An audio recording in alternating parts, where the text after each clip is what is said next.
Hey everyone, and welcome to today's Explainer. I am so excited you're joining us today because honestly, we're unpacking something that is literally transformative. We're going to be looking at a spiritual roadmap to happiness. This is actually drawn straight from a really fascinating 1990 lecture designed specifically for beginners. You know, folks who might be feeling just a little overwhelmed by the crazy, frantic pace of modern life. If you've ever felt like you're stuck running on an endless treadmill wondering, what is this all for? Well, this Explainer is exactly for you. We are going to break down what's called the Royal Road to living a genuinely happy life. Let's jump right in. Okay, so I want you to ask yourself a serious question. Are you living your life driven purely by passing emotions? The source material makes this really striking observation right out of the gate. It points out that a lot of us, well, we simply react to things around us with these raw, passing feelings, right? Joy, anger, sorrow, or just chasing that next momentary pleasure. We get furious when things go wrong, and we totally despair when we fail. But here's the catch. Reacting completely on autopilot like that, it actually means we haven't discovered the true nature of our own minds yet. We're basically just drifting out there on a sea of constant reactions.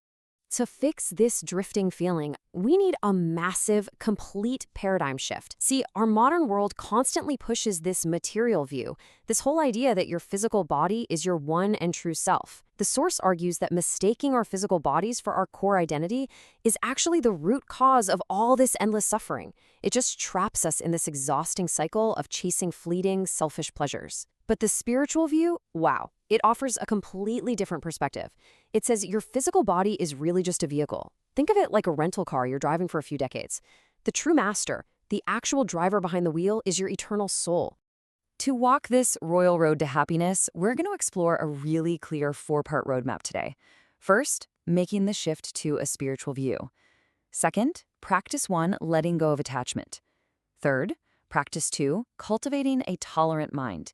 And finally, practice 3, harmony with great nature. All right, let's start with step 1, shift to a spiritual view. The absolute most crucial point here is this.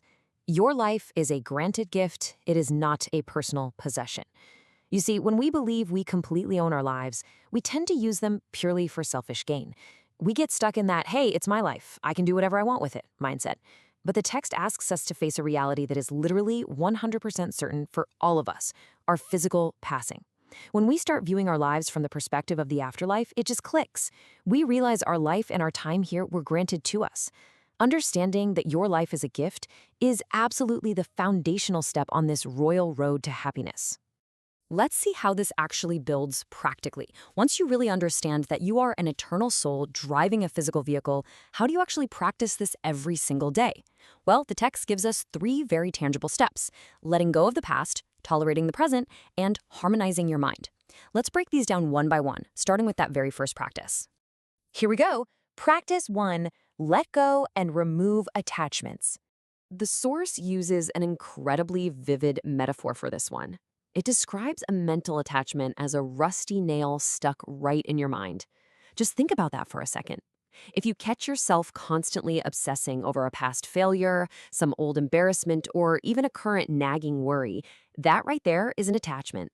It acts as a physical anchor, just dragging your soul down, generating these toxic, negative thoughts, and keeping you totally tethered to the past. But wait, here is the really hopeful part. The lecture insists that despite all the dust, the rust, and the heavy worldly attachments we naturally accumulate, the inherent nature of every single human soul is pure and unblemished. Deep down, your soul is literally like a shining diamond, or pure gold. Sure, it might be covered in the dirt of past traumas and mistakes, but its core brilliance, that is never permanently lost. No way. So how do we reveal that diamond? You've got to pull out those rusty nails. The speaker uses this beautiful imagery of a river. A river fulfills its purpose by flowing continuously, right? If it gets blocked up by debris, which are basically our mental rusty nails, it stagnates. We're really encouraged here to let our past mistakes wash away smoothly, exactly like a flowing river. You keep the lesson learned, for sure, but you stop punishing yourself. You just let the heavy emotional weight flow away. Okay, moving on to practice 2, cultivate tolerance. 5.2 billion. That was the population of the Earth at the time this source lecture was given back in 1990. And honestly, this number instantly scales up our perspective. When you realize there are over 5 billion totally diverse paths occurring simultaneously across the globe, it suddenly becomes a whole lot harder to be entirely consumed by our own narrow set of circumstances, you know?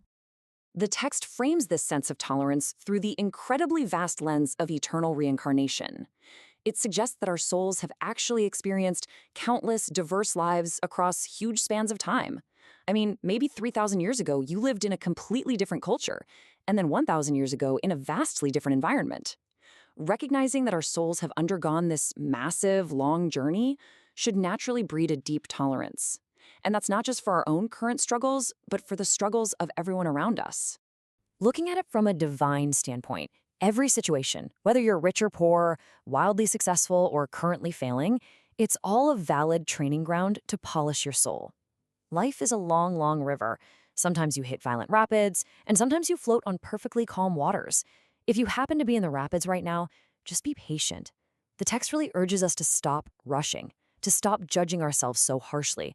And crucially, we need to extend that exact same long-term forgiveness to others because they're just out there trying to navigate their own stretch of the river too. Which brings us to practice 3, harmony with great nature. There is such a stark contrast between our modern daily reality and what we actually need as human beings. Most of our daily anxieties stem from what the source calls urban values. We're talking about fierce competition, obsession with social status, living in cramped, narrow spaces, and just dealing with high stress all the time. We constantly measure our worth by these completely artificial metrics, but actually, these are entirely at odds with our soul's values. What the soul genuinely craves is harmony, peace, open natural spaces, and calmness. We are literally stressing ourselves out by forcing our souls to live by rules it simply wasn't designed for. So what's the antidote here? Well, the text highly recommends this practice of intentional doing nothing, stepping completely away from all those busy, anxious thoughts. Even if it's just dedicating a single weekend or, honestly, just a quiet afternoon to sit out in nature and literally do nothing. This is not laziness, guys. It's an active, essential reset of the mind. By stepping into nature and letting go of those urban anxieties, you actually allow your soul's energy to recover. The source describes this as mimicking a heavenly state of living right here on Earth. As we wrap up today, I want to leave you with a really provocative thought to end our explainer. The source asks us to envision our soul's original landscape. Spoiler alert, it is not a towering city of gray skyscrapers and stressful offices. I want you to close your eyes for a second and imagine a peaceful, sunlit hill. You're sitting under a beautiful cherry blossom tree, just looking out over a calm, vast horizon. That feeling of peace, that is your soul's true home. If you can keep that image in your mind and practice letting go, being tolerant, and seeking that harmony, you are absolutely well on your way down the royal road to life. Thank you so much for exploring this fascinating framework with me today, and I really truly hope it helps you find a bit more of that inner peace in your own daily life.